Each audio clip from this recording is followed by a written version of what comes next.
콩에서 싹이나 콩나물이 되는 과정에서 장내에 염증을 유발하는 렉틴이라는 성분도 약 85%가 감소하며 미네랄의 흡수를 방해하는 피티산도 81% 정도가 줄어들게 됩니다. 놀라운 사실은 이렇게 피틴산의 양이 줄어들면 철분과 칼슘의 체내 흡수율은 3, 4배가 증가가 된다고 하고요. 또한 콩나물에는 티아민 성분이 풍부하게 함유되어 있는데요. 티아민은 포도당을 에너지로 바꿔주며 몸의 피로감을 덜어주고 몸의 활력을 불어넣어주는 역할을 합니다. 몸속에서 티아민 성분이 부족하게 되면 대표적인 피로 물질인 젖산의 농도가 올라가게 되는데요. 젖산 농도가 올라가게 되면 몸의 피로감이 급속도로 올라가기 때문에 평소에 충분한 티아민의 섭취가 아주 중요한 것입니다. 다만 아쉬운 것은 티아민은 수용성 성분이기 때문에 우리 몸에 저장되지는 않고요. 땀이나 소변으로 바로바로 배출되기 때문에 체내 흡수율은 낮아지는데요. 바로 이 문제를 해결해 주는 것이 콩나물과 함께 먹으면 보약이 되는 최고의 궁합 첫 번째 음식인 여러분, 콩나물 하면 무엇이 생각나시나요? 따뜻한 콩나물 국밥, 감칠맛 넘치는 콩나물 비빔밥 등 정말 많은 음식들이 생각이 나는데요. 콩나물은 우리에게 정말 친숙한 식재료인 것 같습니다. 그런데 이렇게 익숙한 식재료에도 함께 먹으면 상극이 되는 음식이 있고 또 함께 먹으면 우리 몸에 보약이 되는 궁합이 잘 맞는 음식이 있습니다. 콩나물의 효능, 콩나물과 상극이 되는 음식, 그리고 보약이 되는 최고의 궁합을 가진 음식까지 콩나물에 대한 모든 것을 알아보겠습니다. 영상을 보고 계신 여러분은 콩나물이 어떤 채소인지 알고 계신가요? 물론 잘 알고 계실 거예요. 바로 콩의 싹을 틔워 재배한 것이 콩나물이지요. 콩나물은 그럼 콩의 영양소가 그대로 있을까요? 콩하면 생각나는 영양소는 아무래도 단백질일 건데요. 밭에서 나는 소고기라는 별명이 있을 정도로 아주 많은 단백질이 콩에 함유가 되어 있습니다. 콩은 약 40%가 단백질로 이루어져 있다고 하고요. 그 콩을 발화시켜서 키운 콩나물 속의 단백질은 콩의 단백질 함량과 비슷하지만 체내 흡수율은 훨씬 높다는 사실 알고 계셨나요? 그 이유는 콩의 단백질을 흡수하는 데 방해가 되던 트립신 저해제가 콩나물이 되는 과정에서 상당량 줄어들기 때문이랍니다. 평소에 콩을 드시면 소화가 잘 안 돼서 걱정이신 분들은 콩나물을 드시면 소화도 잘 되고 단백질 보충에도 많은 도움을 받을 수가 있겠죠. 나이가 들면서 몸에 근육이 많이 빠져서 걱정이신 분들도 콩나물을 통해 단백질을 보충하여 근육이 빠지는 것을 한번 예방해 보세요. 그리고 콩에서 싹이나 콩나물이 되는 과정에서 장내에 염증을 유발하는 렉틴이라는 성분도 약 85%가 감소하며 미네랄의 흡수를 방해하는 피티산도 81% 정도가 줄어들게 됩니다. 놀라운 사실은 이렇게 피틴산의 양이 줄어들면 철분과 칼슘의 체내 흡수율은 3, 4배가 증가가 된다고 하고요. 또한 콩나물에는 티아민 성분이 풍부하게 함유되어 있는데요. 티아민은 포도당을 에너지로 바꿔주며 몸의 피로감을 덜어주고 몸의 활력을 불어넣어주는 역할을 합니다. 몸속에서 티아민 성분이 부족하게 되면 대표적인 피로 물질인 젖산의 농도가 올라가게 되는데요. 젖산 농도가 올라가게 되면 몸의 피로감이 급속도로 올라가기 때문에 평소에 충분한 티아민의 섭취가 아주 중요한 것입니다. 다만 아쉬운 것은 티아민은 수용성 성분이기 때문에 우리 몸에 저장되지는 않고요. 땀이나 소변으로 바로바로 배출되기 때문에 체내 흡수율은 낮아지는데요.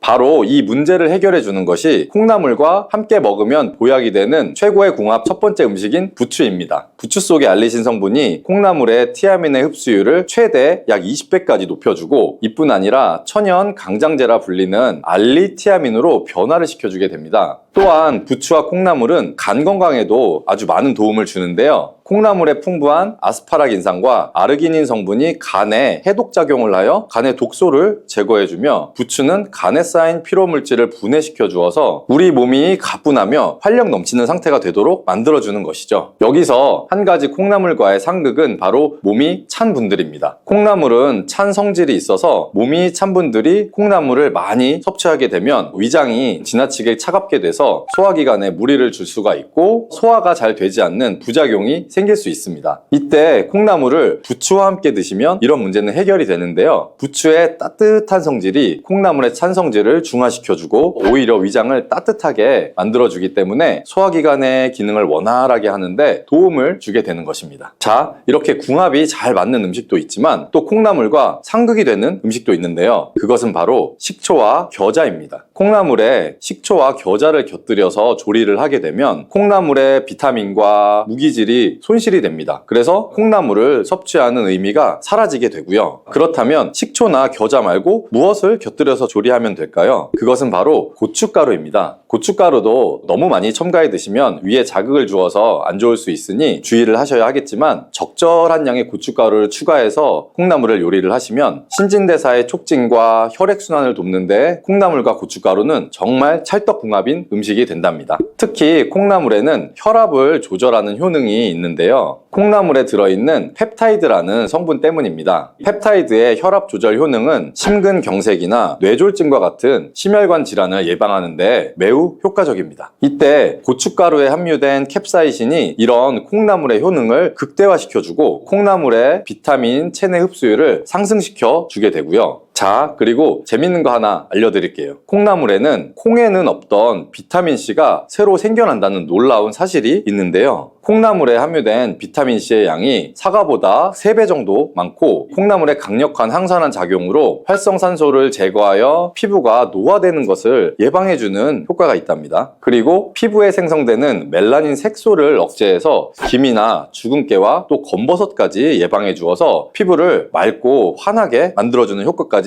누릴 수가 있고요. 콩나물의 비타민C는 콜라겐의 합성에도 관여하여 피부를 탄력 있게 만들어줍니다. 이렇게 콩나물의 비타민은 피부를 건강하게도 하며 우리 몸의 면역력을 강하게 해주어 감기 바이러스가 들어오면 바이러스를 제거하는 데도 도움을 주기도 하고요. 두통을 완화시켜 줄 수 있고 몸살로 인해서 통증을 완화시켜주는 천연 진통제 역할도 해줍니다. 이때 우리가 배를 함께 섭취하게 되면 몸속의 열기를 더 잡아줘서 강력한 해열 작용을 하게 되는데요. 배에 함유된 루테올린과 사포닌 성분은 강력한 항염증 성분으로서 기관지의 염증을 완화시켜주고 가래를 제거하는 데 도움을 줍니다. 이러한 효능들로 콩나물과 배를 함께 드시게 되면 초기 감기로 인한 기침, 가래도 완화시키고 감기로부터의 몸의 회복을 빠르게 도와줄 수가 있습니다. 또한 콩나물과 배는 식이섬유가 풍부해서 장 기능도 개선을 해주는데요. 콩나물의 수용성 식이섬유가 다량의 수분을 흡수하기 때문에 변의 부피를 크게 만들어주고요. 변을 무르게 만들어서 변비를 예방하고 완화시킬 수가 있고요. 또 배에 풍부한 펙틴 성분은 나쁜 콜레스테롤을 배출시켜서 심혈관 질환을 예방하고 장 속의 유익균의 성장을 도와주어 장내 환경을 개선하는 데 큰 역할을 해줍니다. 이렇게 좋은 콩나물도 드실 때 주의하실 것이 있는데요. 바로 콩나물을 생으로 드시면 절대 안 됩니다. 콩나물의 재배 환경이 덥고 습하기 때문에 박테리아인 살모넬라균과 대장균의 감염이 잘 될 수가 있습니다. 그래서 콩나물을 그냥 생으로 드시게 되면 식중독에 걸릴 가능성이 생기는 거고요. 또한 대부분의 채소에 함유된 비타민C는 열에 좀 약하지만 콩나물의 비타민C는 열을 가해도 50% 이상 손실이 되지 않기 때문에 콩나물은 반드시 익혀서 드시는 것이 좋습니다. 콩나물과 함께 드시면 보약이 되는 최고의 궁합 음식 세 번째는 바로 돼지고기입니다. 돼지고기에는 단백질뿐 아니라 아미노산과 비타민, 철분, 또 아연 등의 영양소가 풍부하게 함유가 되어 있죠. 하루 일과를 마치고 피곤할 때 저녁으로 삼겹살을 먹고 나면 피로감이 많이 사라지고 몸에 힘이 나지 않나요? 그 이유는 돼지고기 속에 피로회복에 탁월한 효능이 있는 비타민 B1이 아주 풍부하게 함유되어 있기 때문인데요. 이 양이 소고기의 약 10배 정도가 된다고 하니 정말 놀랍지 않나요? 이뿐 아니라 돼지고기에는 불포화 지방산이 풍부해서 체내에 콜레스테롤이 쌓여서 혈관을 막는 것을 막아주고 또 몸속의 염증을 제거하고 중금속을 배출시켜주는 놀라운 효능까지 있답니다. 이때 콩나물과 함께 드시게 되면 그 시너지 효과가 폭발하게 되는데요. 돼지고기의 영양 성분의 흡수율을 높여서 효능을 극대화시킬 수가 있는 거죠. 자, 이렇게 좋은 콩나물도 호르몬 관련 질환을 갖고 있는 분들은 섭취에 주의하셔야 할 점이 있는데요. 콩나물에는 식물성 에스트로겐인 이소플라본을 함유하고 있습니다. 이 성분은 체내에서 에스트로겐과 유사한 작용을 하게 되는데요. 그래서 유방암, 자궁암, 또 난소암과 같은 호르몬 민감성 질환을 갖고 있는 분들은 콩나물의 이소플라본이 증상을 악화시킬 수가 있기 때문에 과하게 드시지 않는 것이 좋겠습니다. 그래서 혈관에 문제가 생기기 시작하면 여러 가지 질병이 쫙 뻗어 나타나는 거예요. 대표적인 혈관성 질병이 고혈압, 당뇨, 치매 등등이 있잖아요. 이런 중요한 혈관을 건강하게 만들기 위해 반드시 섭취해야 되는 채소가 오늘의 주인공, 바로 양파예요. 이 양파의 첫 번째 효능은 바로 혈관을 깨끗하게 청소해준다는 거예요. 혈관이 부드럽고 탄력이 좋아야 되는데 나이가 들면 들수록 딱딱하고 혈관벽이 두꺼워지고 콜레스테롤 때문에 혈관벽이 좁아지기도 하고 혈전이 생겨서 혈액순환도 안 되고, 이렇게 되면 당연히 고혈압이나 뇌졸중 등 혈관 질환이 나타나게 되겠죠. 이러한 혈관 질환을 예방하는 데 양파가 굉장히 좋은 역할을 하게 돼요. 양파에는 혈관 질환에 도움을 주는 중요한 성분 두 가지가 들어있는데, 양파를 썰면 눈물을 나도록 하는 성분이 알리네이즈라는 성분이에요. 알리네이즈는 휘발성이기 때문에 눈이 메어지는 건데, 이 성분은 항산화 작용이 뛰어나서 활성산소를 제거해서 혈관이 손상되는 것을 막아주겠죠. 양파 이렇게 드시면 오히려 건강에 독이 될 수가 있어요. 식탁 위의 혈관 청소부라는 양파는 많은 요리에 사용되는 우리나라에게 너무 익숙한 채소죠. 중국 사람들이 돼지 기름으로 요리한 음식을 또 굉장히 많이 드시잖아요. 이 혈관 질환에 잘 걸리지 않는 이유 중 하나가 바로 양파를 많이 먹기 때문이라고 해요. 이 양파는 혈관 청소 외에도 정말 다양한 효능이 있는데, 아무리 좋은 양파도 잘못 먹으면 오히려 건강을 해치는 독이 될 수가 있어요. 양파의 효능 4가지와 양파를 어떻게 먹어야 하는지, 양파를 드실 때 주의해야 할 점, 양파를 먹으면 효능이 배가 되는 음식까지 양파에 대한 모든 것 알려드릴게요.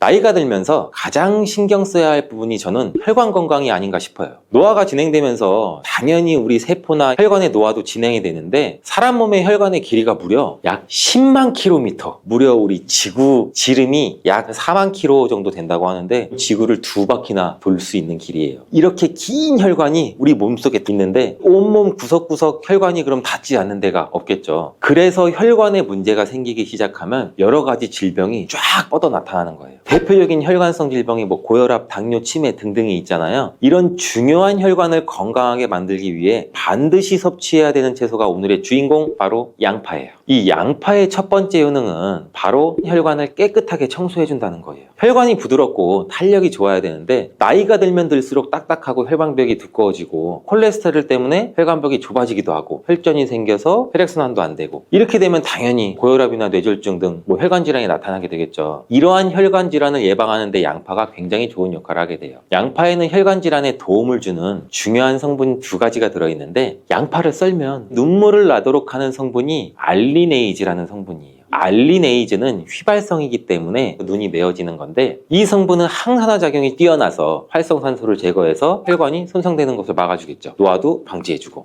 이 혈액이 뭉치는 현상도 억제하고 혈액순환도 원활하게 해주는데 도움을 줘서 혈중 콜레스테롤 수치도 낮춰주는데 도움을 주고, 혈관질환, 고혈압, 동맥경화 같은 이런 질환도 예방하는데 많은 도움을 줄 수 있다고 해요. 이뿐 아니라 혈당 조절에도 도움을 줘서 당뇨를 예방하는 데에도 효과가 있는 것으로 알려져 있어요. 양파에는 또 2021년 1년 동안 2300편의 논문이 나올 정도로 주목받고 있는 성분이 있는데, 바로 퀘르세틴이라는 성분이에요. 퀘르세틴은 그만큼 많은 효능이 있고 계속해서 지금도 효능들이 발견되고 있어요. 양파에는 이 퀘르세틴이 정말 많이 함유가 되고 있는데, 퀘르세틴의 많은 효능 중 가장 큰 효능이 바로 혈관을 깨끗하게 청소해준다는 거예요. 또한 강력한 항산화 물질인데, 활성산소가 많으면 혈관 세포도 손상시키고 노화시킨다고 말씀드렸잖아요. 각종 질병을 일으키는 원인을 제공하기도 하는 활성산소를 제거해줘서 혈관을 건강하게 도와주는 것이에요. 염증도 같이 잡아주고 암도 예방하고 비염에도 도움을 주는 효능도 있다고 많이들 알려져 있죠. 그렇다면 이 퀘르세틴은 양파 전체에 골고루 함유되어 있을까요? 그렇지 않습니다. 양파는 보통 9겹 정도로 이루어져 있는데, 퀘르세틴은 바깥쪽으로 갈수록 함량이 높아져요. 양파의 속살보다는 껍질의 퀘르세틴 함량이 약 30배에서 100배 정도 높게 함유가 되어 있대요. 그래서 이 퀘르세틴을 많이 섭취하려면 양파를 껍질을 드셔야 되는데, 양파 껍질을 먹을 수 있는 방법으로는 차를 우려서 드시는 것을 많이들 권장을 하셔. 시중에 나와 있는 양파 껍질 차를 구매해서 따뜻한 물에 우려서 드신다면 퀘르세틴을 제대로 흡수하지 못해요. 이 양파 껍질에서 퀘르세틴을 용출해서 차로 드시려면 양파 껍질을 1리터 물에 약 20분 정도 센 불로 끓여주시다가 약불로 30분 정도 더 끓여서 드시면 퀘르세틴이 잘 우러난다고 해요. 이렇게 양파 껍질 끓인 물을 따뜻하게 차로 드셔도 되고 냉장고에 보관하셨다가 시원하게 드셔도 좋아요. 양파의 두 번째 효능은 또 항바이러스 작용이에요. 우리 장염이나 감기 또 바이러스성 대상포진 걸리셨다면 양파를 드시면 도움을 받을 수 있어요. 이런 증상이 있으시면 우리 몸이 바이러스에 감염이 되었다는 건데 양파에 퀘르세틴이라는 성분이 많이 함유되어 있다고 했잖아요. 바로 이 퀘르세틴의 효능 중 바이러스를 사면시켜주는 효능이 있기 때문에 도움을 받을 수가 있어요. 감기 독감과 같은 이 호흡기 바이러스에 특히 효능이 좋은 것으로 알려져 있는데 이 효능은 비타민 C와 함께 드시면 또 효과가 극대화되는데 양파에는 비타민 C도 함유가 되어 있어요. 항바이러스 효과가 굉장히 뛰어나겠죠. 또 양파에는 알리신이라는 성분도 풍부하게 함유가 되어 있는데 이 성분도 항균 작용이 뛰어나서 퀘르세틴과 함께 몸에 들어오는 바이러스와 균들을 차단해줘서 우리 몸을 건강하게 유지시켜주는데 큰 역할을 할 수가 있죠. 또 양파의 세 번째 효능은 당뇨를 예방하고 혈당을 조절해준다는 것이에요. 당뇨는 췌장에서 인슐린 분비가 제대로 되지 않거나 인슐린의 역할을 제대로 하지 못할 때 발생하게 되잖아요. 높은 혈당이 지속되면 고혈당이라고 하고 낮은 혈당이 지속되면 저혈당이라고 하죠. 이런 상태가 지속되는 것을 당뇨병이라고 하는데 이럴 때 혈당을 조절해주는 성분이 바로 인슐린인데 이 인슐린은 혈당 수치를 적절하게 유지하는 역할을 해줄 뿐 아니라 남는 포도당을 지방으로 저장하는 역할도 해줘요. 또 양파에는 크롬이라는 성분, 미네랄이 풍부한데 크롬은 천연 인슐린이라는 별명이 있을 정도로 혈당을 조절하는데 탁월한 효능도 가지고 있어요. 혈당 조절 건강기능식품을 보시면 빠지지 않고 크롬이 함유되어 있는 걸 보실 수가 있죠. 또한 포도당 대사의 항상성도 유지를 시켜주고 혈전이 생기는 것도 방지해주고 혈액순환도 원활하게 하는데 도움을 줄 수가 있어요. 양파를 드실 때 양파를 잘게 자르게 되면 더 큰 효과를 또 볼 수가 있는데 양파를 잘게 자를수록 알리나아제라는 효소가 최대로 활성화된다고 해요. 이 알리나아제는 크롬을 활성화시키는 효능이 있어 당뇨가 있으신 분들한테는 또 더욱 큰 도움을 줄 수가 있는 것이 되겠죠. 당뇨가 있는 분들한테 양파를 꾸준히 섭취하도록 한 뒤 혈당 수치를 측정했을 때 한 달이 지났을 때 혈당 수치가 약 26% 정도로 감소됐고 또 6개월이 지났을 때는 39% 정도 감소한 혈당 수치를 측정할 수 있었대요. 양파가 정말 당뇨를 개선하는데 굉장히 도움을 줄 수가 있는 거죠. 보통의 항산화 물질은 열을 가하게 되면 효능이 소멸되게 되는데 항산화 물질이 있는 채소나 과일은 생으로 드시는 것을 많이 권장하기도 하죠. 크롬은 열에 강하기 때문에 양파에 열을 가해 요리를 할 때도 크롬의 효과를 그대로 누릴 수가 있다고 해요. 양파의 네 번째 효능은 또 항알레르기 효과예요. 아토피, 천식, 비염 같은 알레르기 질환이 있으신 분들한테 양파가 굉장히 또 큰 도움을 줄 수 있어요. 알레르기의 증상으로는 재채기, 콧물, 코막힘 등등이 있고 또 피부에 가려움증, 발진도 나타나잖아요. 이런 증상을 일으키는 원인이 우리 몸 안에서 히스타민의 분비가 일어나기 때문인데 양파를 드시면 양파 속에 퀘르세틴이라는 물질이 이 히스타민의 분비를 또 억제해서 알레르기 반응을 완화시켜 줄 수 있다고 해요. 이러한 여러 효능이 있는 양파는 함께 드실 때 효능이 배가 돼서 보약이 되는 잘떡궁합의 식품들이 있는데 첫 번째, 바로 식초예요. 양파를 피클로 만들어 드시면 상큼하니 입안을 개운하게 해주기도 하는데 고기랑 함께 드실 때 참 좋죠. 한 가지 주의할 점은 이런 피클을 만들 때 설탕을 너무 많이 넣으면 오히려 건강에 더 해가 되겠죠. 피클의 맛이 약간은 떨어지더라도 건강을 위해서는 설탕은 빼고 만드시는 것을 추천해 드려요. 또한 식초에는 피로를 유발하는 젖산의 분비를 억제하는 효능이 있고 양파는 피로 회복에 좋은 비타민 B1의 흡수를 촉진하는 효능도 있어 양파와 식초를 함께 드시면 에너지를 충전하고 피로를 회복하는 데 도움을 받을 수가 있죠. 또한 식초는 나쁜 콜레스테롤의 흡수도 억제해서 혈관 건강도 도움을 줘서 우리 몸의 면역력 강화에도 큰 효과가 있습니다. 양파와 함께 드시면 보약이 되는 식품 두 번째는 바로 계란이에요. 이 계란 노른자에는 루테인과 지아잔틴 이 두 가지 중요한 항산화 성분이 풍부하게 함유가 되어 있는데 이 지아잔틴은 자유라디칼이라는 성분으로부터 우리 눈을 보호하죠. 이 자유라디칼은 환경적인 요인이나 노화나 스트레스 등으로 발생해서 우리 세포를 손상시키는 것을 말해요. 눈에 발생하게 되면 심하면 또 실명까지도 이를 수가 있는데 계란에는 콜린이라는 성분이 함유가 되어 있는데 콜린은 대표적인 뇌 건강을 좋게 하는 물질이에요. 아세틸콜린이라고 하는 신경 전달 물질을 만드는 데도 콜린이 작용하기도 하는데, 이 아세틸콜린이 부족하게 되면 기억력 저하나 학습 능력의 감소, 더 나아가서 이제 치매도 일으킬 수가 있겠죠. 양파의 퀘르세틴과 알리나제 성분으로 혈관을 깨끗하게 하고 활성산소도 제거해서 혈관 세포를 손상도 막아주는 효과랑, 계란의 콜린이 효능이 만나서 뇌혈관을 건강하게 하고 뇌신경을 활발하게 해서 치매 예방에 정말 좋은 음식이 되는 거죠. 양파와 함께 드시면 보약이 되는 식품 세 번째는 마늘입니다. 마늘에는 알싸한 매운맛을 내는 알리신 성분도 들어있는데, 이 성분이 혈중 지질, 콜레스테롤 수치를 낮춰 중성지방도 낮추는데도 굉장히 효과적인 성분이에요. 이를 통해서 혈관의 동맥경화를 방지하는 데 또 도움을 줄 수도 있고, 심혈관 질환을 예방하는 데도 아주 좋은 성분이 될 수가 있죠. 항산화 성분인 폴리페놀이 풍부해서 콜레스테롤이 산화되는 것을 막아서 나쁜 콜레스테롤이 만들어지는 걸 방지해줘요. 또 마늘은 미국 국립암연구소가 선정한 48가지 항암식품에 들어가는데, 마늘에 함유된 알리신과 유황화합물 그리고 셀레늄이 바로 항암 효과를 나타내요. 이 성분들이 암세포의 성장을 억제하는 데 굉장히 탁월한 효과가 있고, 면역력도 강화해줘서 암을 예방하는 데 굉장히 큰 도움을 주는 거죠. 특히 소화기 계통의 암 종류에 대해서는 50%에서 70% 정도의 억제율을 보인다는 실험 결과도 있어요. 이런 효과들이 양파와 만나면 양파의 효능과 마늘의 효능이 극대화돼서 암 예방이나 혈관 건강에 아주 좋은 음식이 될 수가 있겠죠. 양파와 함께 드시면 보약이 되는 식품 네 번째는 브로콜리예요. 브로콜리에는 설포라판과 인돌 화합물이 풍부하게 함유가 되어 있는데, 이 성분에는 암세포의 성장을 억제하고 암을 예방하는 데 굉장히 뛰어난 효능이 있는 항암 성분이에요. 또한 비타민C, 베타카로틴 등등 항산화 물질이 풍부하게 함유가 되어 있어서 우리 몸의 활성산소도 제거하고 노화를 방지하는 데에도 굉장히 효과적이고, 비타민 A도 굉장히 풍부하게 함유가 돼서 눈의 피로도 해소하고 시력을 보호하는 데에도 굉장히 큰 도움을 줄 수가 있겠죠. 또한 풍부한 식이섬유가 있어서 장 운동도 촉진하고 배변 활동도 원활하게 해줘 장 건강에도 굉장히 큰 도움을 줄 수가 있어요. 철분도 풍부하게 함유하고 있어 빈혈을 예방하는 데도 굉장히 효과적이랍니다. 브로콜리에는 바이러스에 대한 저항력을 높여주는 인터페론의 분비를 촉진하는 성분도 함유가 되어 있는데, 이러한 브로콜리의 좋은 효능은 양파와 함께 드시면 효과가 극대화돼서 우리 몸에 정말 좋은 식품이 될 수가 있어요.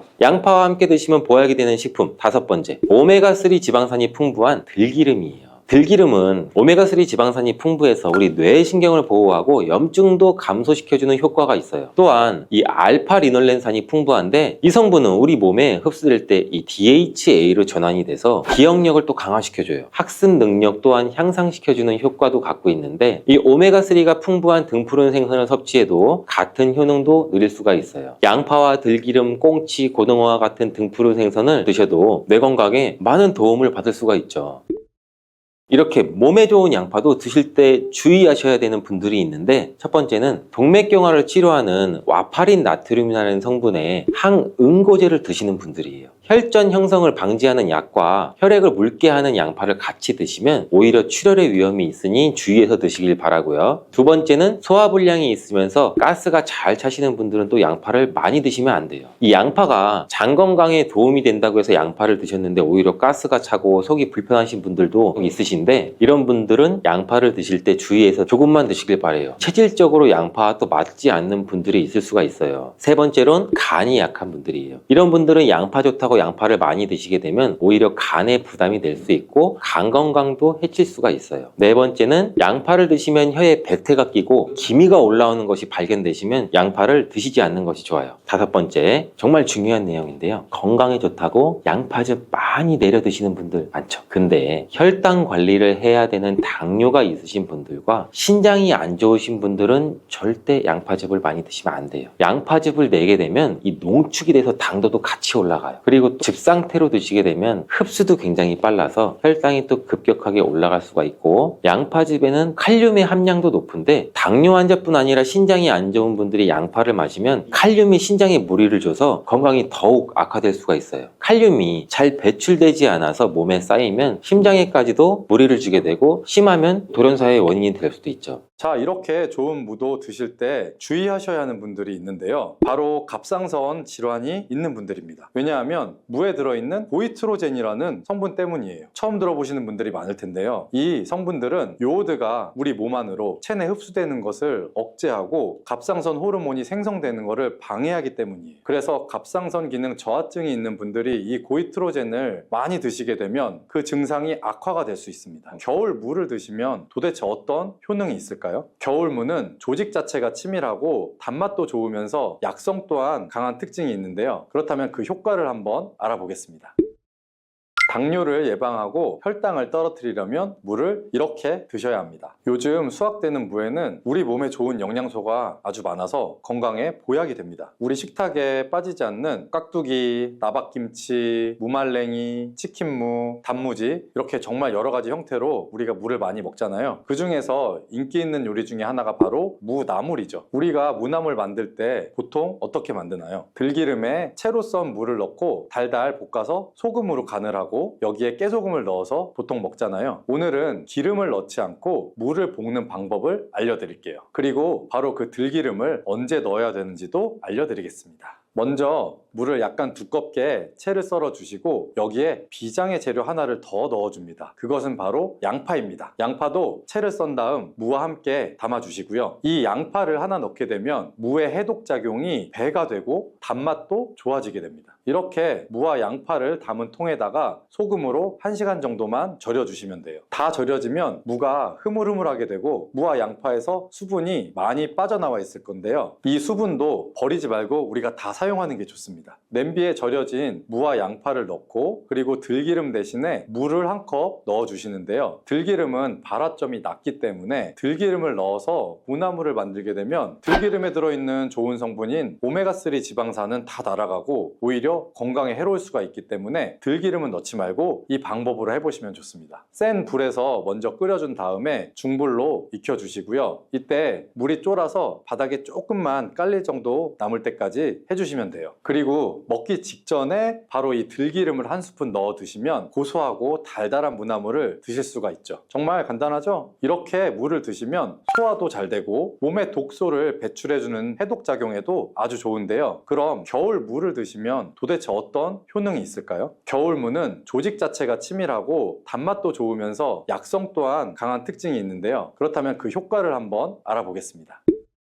첫 번째는 기침을 멈추게 하고 가래를 묽게 해서 쉽게 배출되도록 도와주는 건데요. 우리가 무를 생으로 그냥 먹으면 알싸한 매운맛이 있죠. 이 바로 매운맛이 무에 들어있는 시니그린이라는 성분 때문인데요. 이 시니그린의 효능이 바로 호흡기의 점막을 자극해서 점액 분비를 촉진해 주는 겁니다. 이렇게 점액이 나와 호흡기에 붙어있는 가래를 묽게 만들어서 쉽게 배출되도록 도와주는 거고요. 이뿐 아니라 점막이 호흡기 외벽을 보호해서 각종 세균이나 감기 바이러스 등이 쉽게 우리 몸으로 침투하지 못하게끔 보호해주는 효과도 있습니다. 우리가 보통 병원에서 처방받아서 먹는 감기약과는 좀 다르게 무는 기관지가 본연의 역할을 잘 할 수 있도록 회복시키고 유지시켜준다는 좋은 점이 있는 겁니다. 이런 효능 때문에 가래나 기침 등의 이제 감기로부터 우리 몸을 보호하고 회복시킬 수가 있는 거고요. 그러면 특별히 이 기침, 가래 증상, 그리고 호흡기에 도움이 되도록 무를 먹는 방법을 한 가지 알려드릴게요. 그건 무를 바로 주스로 만들어서 마시면 되는데요. 이때 무와 배를 함께 사용하시면 됩니다. 겨울에 감기에 걸렸을 때 우리가 배숙을 만들어서 마시기도 하잖아요. 배 자체에도 염증을 가라앉혀주고 기침을 먹게 해주는 효능이 있기 때문인데요. 이런 배와 물을 함께 드시게 되면 겨울에 건조했던 기관지가 촉촉해져서 기침도 줄여주고 가래를 묽게 해서 몸 밖으로 배출하기가 쉬워지게 돼요. 또 무와 배는 열을 내려주는 효능이 있기 때문에 기관지염이나 편도선염, 후두염 이런 목에서 오는 열감을 완화시키는 데에도 도움을 줄 수가 있습니다. 이걸 만드는 방법은 무와 배를 약 1:1의 비율로 섞어서 믹서기에 넣고 갈아주시면 되는데 한 가지 주의할 점이 무에는 초록색 부분이 있고 흰색 부분이 있죠. 이 중에서 흰색 부분은 매운맛이 좀 더 강하고 초록색 부분은 단맛이 조금 더 좋습니다. 그래서 우리가 그래서 주스를 만들 때에는 초록색 부분을 사용하시는 것을 추천드립니다. 그리고 무와 배의 껍질도 꼭 함께 갈아주시면 좋은데요. 왜냐하면 속살보다 껍질에 더 많은 플라보노이드 성분이 함유되어 있기 때문이에요. 배에 있는 씨만 제거하시고 믹서기에 넣고 갈아주신 다음 그대로 마시면 되는데요. 만약에 이게 너무 걸쭉해서 마시기가 힘들면 면포에 좀 걸러주신 다음에 드시면 마시기 좋습니다. 자, 두 번째 무의 효능은 바로 소화에 좋은 건데요. 우리가 천연 소화제라고 하면 떠오르는 것이 바로 이 무입니다. 왜냐하면 무 안에는 전분을 분해하는 아밀라제와 디아스타제가 풍부하고 단백질을 분해해주는 효소인 프로테아제도 많이 들어있어서 우리가 고기를 먹을 때도 이 무를 같이 먹으면 정말 좋은 음식이 되거든요. 김장을 하고 나서 돼지고기 삶은 다음에 우리가 수육 많이 하죠. 이때 이 김장김치 그리고 남은 무를 가지고 양념을 더해서 무김치를 만들어 수육과 함께 먹을 수 있죠. 이렇게 드시는 게 무의 단백질 소화 요소인 프로테아제 덕분에 정말 좋은 음식의 궁합을 만들게 되는 거예요. 또 무에는 탄수화물을 분해하는 디아스타제라는 효소가 아주 많이 들어있거든요. 우리나라의 주식이 뭐죠? 바로 쌀이죠. 우리가 쌀밥을 먹을 때 무로 만든 반찬을 드시는 게 그래서 좋은 방법이 될 수가 있는데요. 나이가 들면 보통 몸에서 나오는 소화 효소 자체가 좀 줄어들 수밖에 없어요. 그래서 나이가 들수록 무로 만든 반찬을 많이 드시는 게 도움이 됩니다. 근데 이 무에 함유된 이 효소들은 열에 좀 약하기 때문에 무의 소화 효소를 섭취하려면 사실 열을 가하지 않은 생으로 드시는 게 더 좋기는 해요. 동치미나 깍두기가 정말 안성맞춤이 되겠죠. 그리고 무에는 지방을 분해하는 효소인 에스터라제가 아주 풍부한데요. 우리가 집에서 흔히 많이 먹는 야식 중에 치킨이 있죠. 이 치킨 배달을 시키면 치킨무가 꼭 같이 오죠. 바로 지방이 많은 치킨을 먹을 때 무를 함께 드시면 입안도 아주 깔끔해지고 소화도 잘 되겠죠. 그리고 세 번째 무의 효능은 혈관 건강에 좋다는 건데요. 무에는 식이섬유가 풍부해서 장 건강에 도움을 줄 뿐 아니라 혈관 건강에도 도움을 주는데요. 바로 이 식이섬유가 체내의 콜레스테롤을 흡착시켜서 체외로 배출시켜 주므로 혈관 내 노폐물을 제거하고 혈액순환을 원활하게 도와주는 겁니다. 또 비타민C도 풍부하게 함유되어 있는데요. 이 무의 비타민C는 항산화 작용이 좋기 때문에 혈관 내의 활성산소를 제거해주고 혈관벽을 튼튼하게 해주는데도 도움을 줍니다. 그리고 무에는 칼륨이 함유되어 있는데 칼륨의 대표적인 효과가 바로 나트륨을 배출하는 겁니다. 혈관 내의 나트륨은 우리 몸의 혈압 상승이랑 직접적으로 관련이 되는데 무를 꾸준히 섭취함으로써 혈관 내의 나트륨을 몸 밖으로 배출시켜서 혈압을 낮추고 심혈관 질환을 예방하는 데에도 도움을 줍니다. 그리고 엽산 또한 무에 풍부하게 함유되어 있는데요. 이 엽산이 혈관의 염증을 억제해 줄 수 있고 혈전 생성을 막아주는 역할을 해줄 수가 있습니다. 이만하면 무가 혈관 건강에 정말 특효약이나 다름없죠. 그리고 네 번째 무의 효능은 바로 해독작용인데요. 무에는 베타인이라는 성분이 아주 풍부합니다. 들어보신 분도 있을 텐데 이 베타인은 간의 해독작용을 도와주고 소변으로 독성을 배출하게 해주는 기능이 있습니다. 그리고 무에는 식물성의 유황성분이 함유가 되어 있는데 이 식물성의 유황성분은 미세먼지로부터 오염된 중금속이 우리 몸에 들어올 때 여러 가지의 독성들을 해독해주는 효과가 있습니다. 또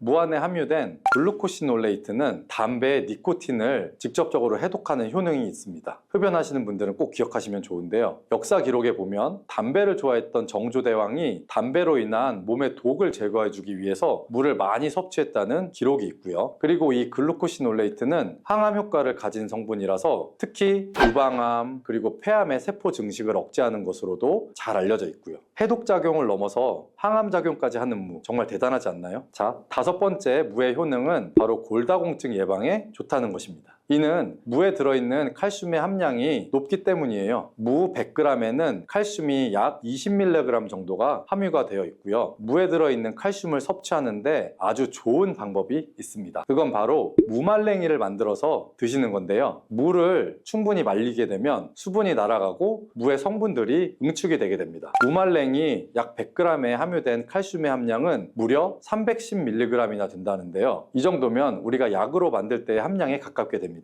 나이가 들면서 뼈에서 칼슘이 빠져나가서 골밀도가 점점 낮아지고 골다공증이 발병을 하게 되죠. 이 골다공증은 나이 드신 분들에게 특히 위험한 병입니다. 왜냐하면 나이 드신 분들에게 만약에 골반에 골절이 생기게 되면 65세 이상은 약 30%가 1년 내에 사망할 수 있고 80세 이상은 약 50%가 2개월 내에 사망을 할 수가 있기 때문입니다. 그래서 중년 이후에 이 뼈에 대한 관리는 매우 중요합니다. 보통 하루 칼슘의 권장 섭취량은 약 1000mg 정도인데요. 무말랭이를 400g 정도 드시면 하루의 칼슘 섭취량을 충분히 섭취하게 될 수 있는 겁니다. 우리가 칼슘을 섭취할 때 중요한 요소 중에 하나는 바로 먹는 것뿐만 아니라 몸에 직접적으로 흡수가 되어야 한다는 건데요. 칼슘은 기본적으로 몸에 잘 흡수가 되지 않는 성분이라서 이 흡수를 위해 필요한 물질들이 있는데 그 중에 하나가 바로 비타민 D입니다. 요즘에 비타민 D를 따로 챙겨서 드시는 분들 정말 많은데요. 바로 이 무말랭이에 비타민 D가 아주 풍부하게 함유되어 있습니다. 그래서 무말랭이가 골다공증 예방에도 정말 좋은 이유가 되는 거죠. 이 무말랭이를 먹는 좋은 방법이 하나 있는데요. 바로 무말랭이 차로 만들어서 먹는 겁니다. 무말랭이를 기름을 두르지 않은 팬에 볶아주시면 갈색으로 변하게 되는데요. 이렇게 볶아진 무말랭이를 차로 잘 우린 다음에 마시면 되는 겁니다. 무말랭이에 열을 가해서 갈색으로 변할 때 더 많은 항산화 물질들이 생성이 되고요. 이렇게 생긴 항산화 물질들이 몸 안에 염증과 활성산소를 제거하여 주게 됩니다. 이 활성산소들은 우리 몸의 뼈와 관절에도 염증을 일으킬 수가 있기 때문에 뼈의 건강을 위해서도 이런 염증을 줄여주는 것이 아주 중요합니다. 여섯 번째 무의 효능은 바로 당뇨를 예방하는 데 도움을 준다는 건데요. 미국 당뇨병 협회에서는 당뇨를 예방하기 위해서 물을 매일 섭취하라고 권고를 하고 있습니다. 탄수화물을 우리가 섭취하게 되면 탄수화물이 당으로 변해서 우리 몸의 혈당 지수가 올라가게 되는데요. 이렇게 혈당 지수를 올라가는 데 관여하는 호르몬이 바로 글루카곤입니다. 우리가 물을 섭취하게 되면 이 글루카곤의 기능을 억제해 줄 수가 있는데요. 혈당을 올리는 글루카곤의 효능이 제한되기 때문에 혈당 조절에 도움을 주는 겁니다. 무에는 이렇게 많은 효능이 있습니다. 그리고 함께 드시면 무의 효능을 극대화할 수 있는 음식이 있습니다. 그 첫 번째는 바로 꿀인데요. 무에는 이소티오시아네이트라는 성분이 있는데요. 이 성분은 매운맛을 내주고 혈액순환을 원활하게 해서 신진대사를 활성화시키는 효과가 있습니다. 꿀에는 항균, 항염, 항산화 이런 효능들이 있어서 무와 함께 드시면 기관지를 촉촉하게 하고 기침을 줄어들게 하며 몸의 기력을 보충해주는 효과가 있습니다. 그리고 무와 함께 드실 때 좋은 음식 두 번째는 바로 생강입니다. 생강에는 진저롤과 효가올 성분이 함유가 되어 있는데 몸 안에 있는 찬 기운을 밖으로 배출해주고 몸을 따뜻하게 해주는 효능이 있습니다. 우리 몸이 따뜻해지면 일반적으로 몸의 면역력이 올라가게 되고요. 또한 생강은 심혈관을 건강하게 해주는데요. 생강을 섭취하게 되면 콜레스테롤 수치가 낮아지게 되고 혈액순환을 원활하게 해주기 때문에 혈관 건강에도 도움이 됩니다.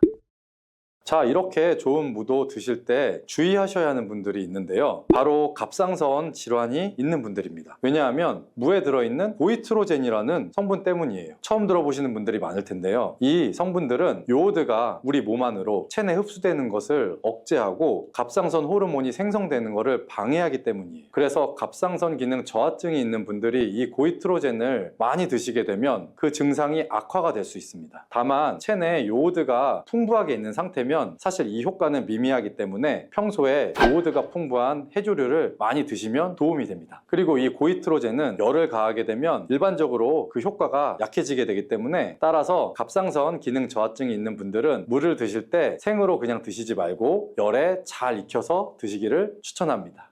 빈혈이 있는 분들이 들깨를 꾸준히 섭취를 하시면 이 빈혈도 개선하는 데 굉장히 많은 도움을 받을 수가 있어요. 이렇게 좋은 들깨가 가장 취약한 단점이 있어요. 그건 바로 열에 약하고 쉽게 산패된다는 거예요. 통들깨보다는 들기름으로 많이 섭취하게 되는데 이 들기름을 짤 때 굉장히 좋아요. 들기름을 짤 때 보통은 200도 이상으로 가열을 해서 들기름을 볶아서 기름을 짜게 되는데 이때 몸에 좋은 오메가3 지방산이 대부분 파괴가 많이 돼요. 그래서 들기름을 드실 때는 저온에서 압착한 기름을 사용하시는 것이 좋습니다.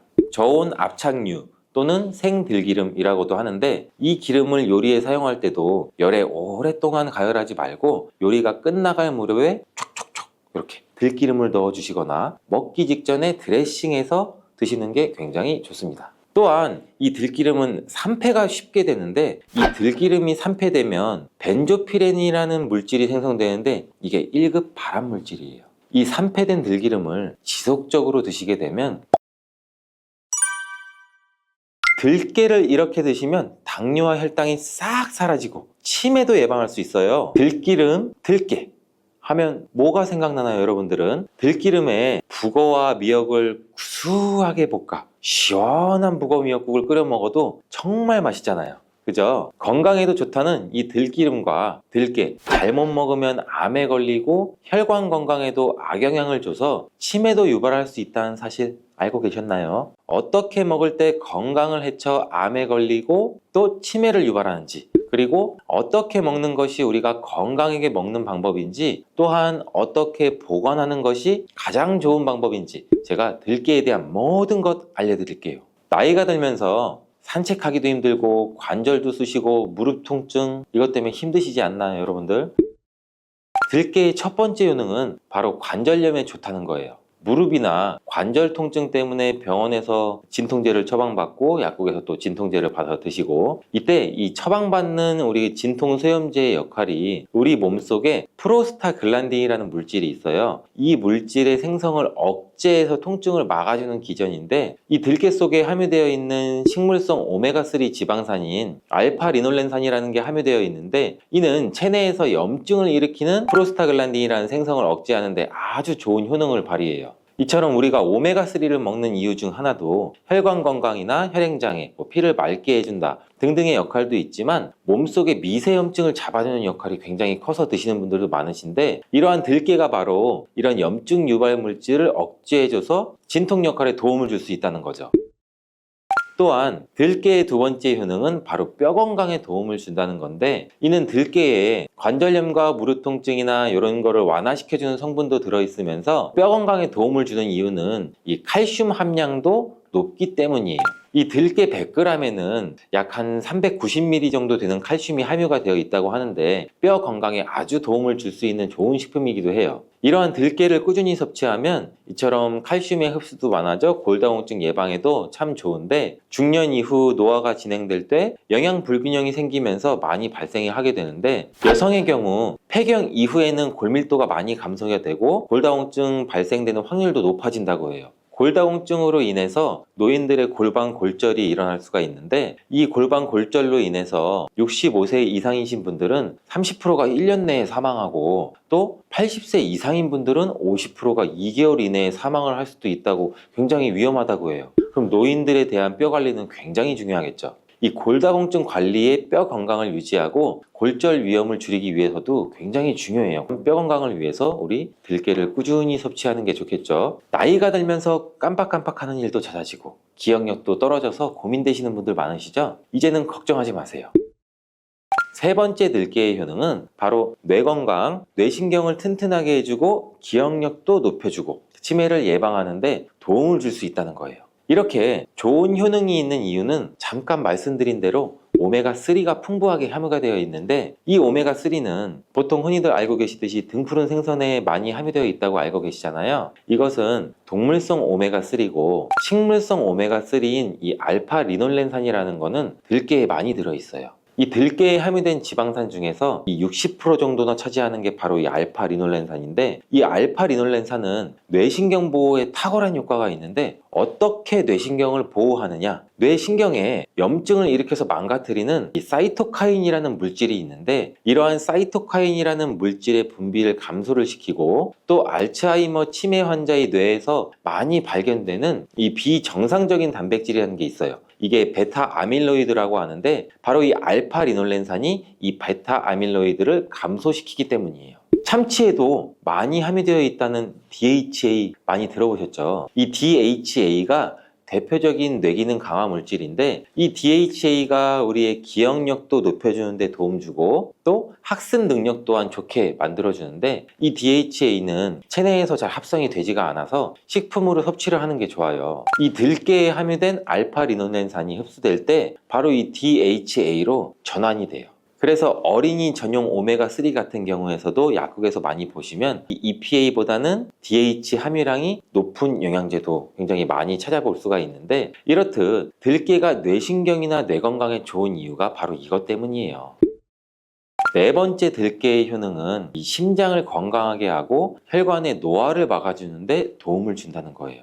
이 알파 리놀렌산이 체내에 흡수될 때 DHA로 변환된다고 제가 말씀드렸잖아요. 그뿐만 아니라 EPA로도 변환이 되는데 이 EPA가 어떤 역할을 하냐면 바로 혈소판 응집을 억제해서 혈관에 혈전이 생기는 것도 막아주는 효능도 같이 가지고 있어요. 물론 혈액순환도 도와주겠지만, 그리고 혈관은 튼튼하게 하는 효능과 혈액의 중성지방과 나쁜 콜레스테롤인 LDL을 낮추고 또 좋은 콜레스테롤인 HDL을 높여주는 역할도 같이 해요. 이 미국의 심장협회에서는 허혈성 뇌졸중이나 심장마비로 인한 돌연사, 관상동맥 질환 등의 위험을 감소시키기 위해서 매주 1회에서 2회 이상 오메가3 지방산이 풍부한 등푸른 생선을 섭취하는 것이 도움을 준다고도 발표를 했어요. 근데 이 오메가3 지방산의 함량을 살펴보면 이 100g당 오메가3 지방산의 함량이 연어에는 한 11.5g, 고등어에는 9.9g, 들깨에는 무려 63.1g이나 함유가 되어 있다고 해요. 굉장히 많이 함유되어 있죠. 이렇듯 들깨에는 연어에 비해서 5배 이상 들어있다는 건데, 들깨를 꾸준히 드셔서 혈관도 건강하게, 심장도 튼튼하게 유지하시기 바라겠습니다. 5번째 들깨의 효능은 바로 변비에 좋다는 거예요. 이 들깨의 껍질에는 식이섬유가 굉장히 풍부한데, 들깨 100g에는 약 18g 정도로 풍부한 식이섬유가 함유가 되어 있어요. 이 식이섬유는 우리 장내에서 수분을 흡수하게 되는데, 이 수분을 흡수하게 되면 대변도 무르게 해주고 장 운동도 촉진해서 변비를 예방하는 데 도움을 줘요. 또한 불포화 지방산도 굉장히 풍부한데, 들깨에 함유되어 있는 이 리놀렌산이 대장의 염증도 억제해주고 변비로 인해서 발생할 수 있는 이 대장 질환 또한 예방하는 데 도움도 줄 수 있어요. 6번째 들깨의 효능은 바로 이 췌장을 건강하게 하는데 도움을 준다는 거예요. 들깨에는 또 루테올린이란 성분이 풍부하게 들어있는데, 이 성분은 몸 안에서 인슐린에 대한 반응도를 높이는 기여를 해요. 이게 무슨 말이냐면, 우리 췌장에서 인슐린이 분비가 되죠. 인슐린이 조금만 분비하게 돼도 몸 안에서 이 인슐린에 대해서 반응을 잘하면 혈당이 급격히 올라가는 것도 막아주고, 또 췌장에서 인슐린 분비도 멈추는 역할을 하겠죠. 이렇게 췌장의 부담을 많이 덜어줄 수 있다는 거예요. 루테올린을 통한 인슐린 반응도가 높아지면 당뇨도 예방할 수 있고 혈당 조절에도 많은 도움을 받을 수 있어요. 7번째 들깨의 효능은 알레르기성 질환을 예방하는 데 도움을 주는 건데, 들깨에 오메가3 지방산이 많이 함유되어 있다고 했잖아요. 이 오메가3 지방산이 염증을 억제하고 면역력을 강화시키고 이러한 효과가 있어서 알레르기 증상도 예방하고 완화시키는 데 도움도 줄 수 있어요. 그리고 또 비타민 E가 풍부하게 함유가 되어 있는데, 이 비타민 E는 항산화 작용이 뛰어나고 알레르기 반응을 일으키는 물질인 히스타민의 분비를 억제하는 효과도 있어요. 여러분들이 처방받는 항히스타민제 굉장히 유명한 제품들 많잖아요. 약국 가면 이거와 기스탄 비전이라고도 뭐 어찌 보면 그렇게 볼 수가 있겠죠. 8번째 들깨의 효능은 빈혈에 좋다는 거예요. 들깨에 약 100g에는 철분이 14mg 정도 함유가 되어 있는데, 이는 시금치의 약 2배에 해당이 돼요. 시금치보다도 이 철분 함량이 높아서 빈혈에 도움을 줄 수도 있고, 그뿐 아니라 이 들깨에 함유된 비타민 B12라는 성분은 이 조혈작용, 즉 피를 만들어주는 작용을 도와주는데, 이 조혈작용이란 그 혈액 속에 혈구를 어떻게 보면 만들어내는 과정을 말하죠. 빈혈이 있는 분들이 들깨를 꾸준히 섭취를 하시면 이 빈혈도 개선하는 데 굉장히 많은 도움을 받을 수가 있어요. 이렇게 좋은 들깨가 가장 취약한 단점이 있어요. 그건 바로 열에 약하고 쉽게 산패된다는 거예요. 통들깨보다는 들기름으로 많이 섭취하게 되는데, 이 들기름을 짤 때 굉장히 좋아요. 들기름을 짤 때 보통은 200도 이상으로 가열을 해서 들기름을 볶아서 기름을 짜게 되는데, 이때 몸에 좋은 오메가3 지방산이 대부분 파괴가 많이 돼요. 그래서 들기름을 드실 때는 저온에서 압착한 기름을 사용하시는 것이 좋습니다. 저온 압착유 또는 생들기름이라고도 하는데, 이 기름을 요리에 사용할 때도 열에 오랫동안 가열하지 말고 요리가 끝나갈 무렵에 촉촉촉 이렇게 들기름을 넣어 주시거나 먹기 직전에 드레싱해서 드시는 게 굉장히 좋습니다. 또한 이 들기름은 산패가 쉽게 되는데, 이 들기름이 산패되면 벤조피렌이라는 물질이 생성되는데, 이게 1급 발암물질이에요. 이 산패된 들기름을 지속적으로 드시게 되면 발암물질을 계속 먹게 되는 거죠. 그래서 이 들기름의 사용기간 또한 지켜주시는 게 좋은데, 보통은 2달 이내로 드시는 게 가장 좋고, 개봉을 하셨다면 1달 이내에 소비하는 것을 추천드립니다. 어떻게 보면 어린이 시럽이랑도 비슷하죠, 유통기한이. 이 들깨는 또한 보관 방법도 굉장히 중요해요. 신문지나 검은 비닐 이런 걸로 감싸서 빛을 차단하고 밀봉한 상태에서 반드시 냉장 보관하시기를 추천해 드립니다. 실온에 두신다면 들기름의 산패는 급속히 진행이 돼요. 근데 이 들기름을 오래 보관할 수 있는 방법도 있는데 이것은 참기름과 섞어서 보관하는 거예요. 이 참기름에는 비타민 E와 세사몰이라는 성분이 있는데 이 성분이 들기름의 산패를 막아줘서 도움을 주죠. 이 세사몰이라는 성분은 참기름을 고온에서 볶거나 기름을 짜는 과정에서 생성되는 물질인데 이 때문에 다른 기름에 비해 참기름이 산패가 느리고 지속성이 좋은 거예요. 그래서 들기름과 참기름을 7:3, 8:2 정도로 섞어서 보관하시면 조금 더 오래 보관할 수가 있습니다. 근데 들깨를 기름으로 드시게 되면 들깨 껍질을 섭취할 수가 없잖아요. 들깨 껍질에 몸에 좋은 식이섬유와 대표적인 항산화 물질인 이 페놀 성분들을 다 버리게 되는 거예요. 그래서 들깨를 제대로 드시려면 들기름보다도 통들깨 자체로 드시는 게 좋은데 우리 마트 많이 가잖아요. 마트에 가면은 통들깨보다도 들깨 가루를 굉장히 많이 판매해요. 이 들깨 가루는 산패가 빨리 되기 때문에 통들깨를 구매해서 드시는 것을 추천을 드리고 이 통들깨를 구매하시면 그 안에 작은 돌이라든지 이물질이 또 많이 들어있겠죠. 그래서 세척도 잘 해주셔야 돼요. 제가 세척하는 법 알려드릴게요. 먼저 들깨를 물에 담가 씻어요. 그리고 물 위에 동동 뜨는 것만 얇은 채로 걷어서 옮겨주시고 이렇게 반복하게 되면 바닥에 이제 돌이나 이물질만 남게 되는데 또 이거를 버리고 또 물에 담가 씻어주고 또 물 위에 뜨는 것만 채로 살짝 걷어서 옮겨주시고 이 작업을 한 3-4번 정도 반복해 주시면 되는데 이렇게 하면 통들깨를 깨끗하게 세척할 수가 있죠. 깨끗하게 세척한 통들깨는 자연 건조해줘도 되지만 시간이 오래 걸리니까 팬에 담아서 약한 불로 건조해 주시거나 아니면 쉬운 방법은 집에 있는 전자레인지를 이용하셔서 건조시키면 돼요. 근데 전자레인지를 이용한 건조 방법을 제가 알려드릴게요. 세척한 통들깨를 접시에 담아서 한 5분 정도 돌려주시면 돼요. 이때 수시로 상태를 확인해 줘야 돼요. 아직 건조가 5분 정도면 건조는 덜 됐을 거예요. 근데 오랜 시간 전자레인지에 돌리면 들깨가 탈 수가 있죠. 이렇게 5분 정도씩 돌려가면서 중간중간 상태를 확인해 주고 완전히 건조될 때까지 이 작업도 반복해 주시면 돼요. 이 완전히 건조된 통들깨는 그냥 스푼으로 떠서 드셔도 되고 먹을 만큼씩 믹서기에 갈아서 음식에 넣어서 드셔도 되고 통들깨 자체로도 음식에 넣어 드셔도 되죠. 이렇게 하시면 들깨를 산패되지 않은 채로 신선하고 건강하게 버리는 거 없이 드실 수가 있습니다.